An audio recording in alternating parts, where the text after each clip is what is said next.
Hi friends, আশা করি তোমরা সবাই খুব ভালো আছো। আমিও ভীষণ ভালো আছি। তো আজকের রেসিপি খাস্তা মুচমুচে স্বাদের মুগ পুলি।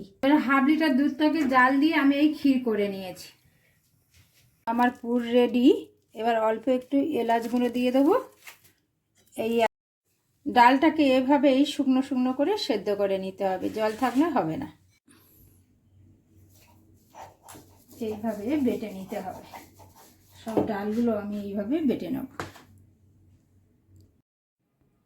এই ডালটাতে এই বাটির হাফ বাটি ময়দা লেগেছে। এবারে ছোট ছোট আমি লেচি করে নেব এইভাবে। এবারে সব পিঠেকে আমি এইভাবে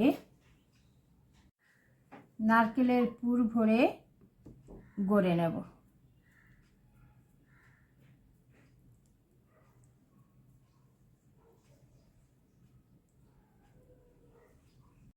সবগুলো পিঠে এইভাবে গড়ে নিয়েছি। মিডিয়াম ফ্লেমে এই পিঠেগুলো এবারে ভেজে নিতে হবে।